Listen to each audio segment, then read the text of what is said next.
নমস্কার বন্ধুরা, বাড়িতে পড়ে থাকা আলুর খোসা ফেলে না দিয়ে সেই খোসা দিয়ে যে কত সুন্দর রেসিপি হয় তা কিন্তু না দেখলে বিশ্বাস হবে না। পিঙ্কি স্ট্রিমলাইন চ্যানেলে তোমাদের সবাইকে জানাই স্বাগত। আশা করি আজকের রেসিপিটা তোমাদের ভালো লাগবে। আর যদি ভালো লেগে থাকে তবে অবশ্যই একটি লাইক দিয়ে চ্যানেলটিকে সাবস্ক্রাইব করে দিও। তো চলো শুরু করি আজকের রেসিপি। প্রথমে আমি একটি প্লেটে বেশ কিছুটা পরিমাণ আলুর খোসা নিয়ে নিয়েছি। এবার আলুর খোসাগুলোকে পরিষ্কার জল দিয়ে ভালো করে ধুয়ে নিচ্ছি আর তারপর একটি বাটিতে রেখে দিচ্ছি। এবার এতে দিয়ে দিচ্ছি হাফ চামচ নুন, হাফ চামচ হলুদ গুঁড়ো, হাফ চামচ লঙ্কা গুঁড়ো দিয়ে দিচ্ছি। লঙ্কাটা তোমরা ঝাল বুঝে দিবে। দিচ্ছি 1 চামচ আদা রসুনের পেস্ট, 1 চামচ কাশ্মীরি লঙ্কার গুঁড়ো, 1 চামচ ধনে গুঁড়ো, কিছুটা গরম মশলার গুঁড়ো আর 1 প্যাকেট ম্যাগি মশলা। দিচ্ছি কিছুটা টমেটো সস আর এতে বাইন্ডিংয়ের জন্য দিয়ে দিচ্ছি 2 চামচ কর্নফ্লাওয়ার।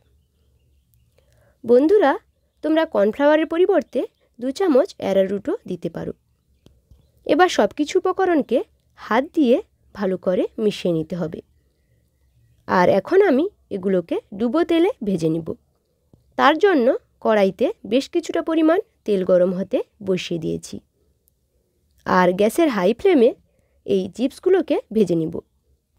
তেল যখন গরম হয়ে আসবে তখন এক একটা আলুর খোসাকে দিয়ে দিব আর 3 থেকে 4 মিনিট উল্টে পাল্টে ভেজে নিতে হবে।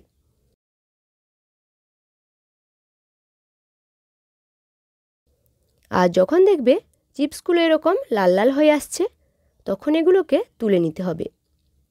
বন্ধুরা, এই চিপসগুলো ভাজতে 3 থেকে 4 মিনিট সময় লাগবে, এর থেকে বেশি সময় কিন্তু লাগবে না। আর এইভাবে আমি পরের ব্যাচটাও ভেজে নিব। এখন আমার সবগুলো চিপস ভাজা হয়ে গেছে।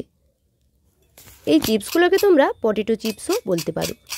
চিপসগুলো কতটা খাস্তা আর মুচমুচে হয়েছে দেখো, শব্দ শুনে নিশ্চয়ই বুঝতে পারছো। আমি চিপসগুলো তোমাদের ভেঙে দেখাচ্ছি। দেখো, একদম দোকানের মতো পটেটো চিপস এবার বাড়িতেই বানিয়ে নিতে পারবে। এবার এটাকে টমেটো সস দিয়ে পরিবেশন করতে হবে। বন্ধুরা, এই আলু চিপসগুলো কিন্তু খেতে অসাধারণ হয়েছে, যা না বানিয়ে খেলে বিশ্বাস হবে না। বন্ধুরা, আজকের রেসিপি কেমন লাগলো অবশ্যই কিন্তু কমেন্টে জানাতে ভুলো না।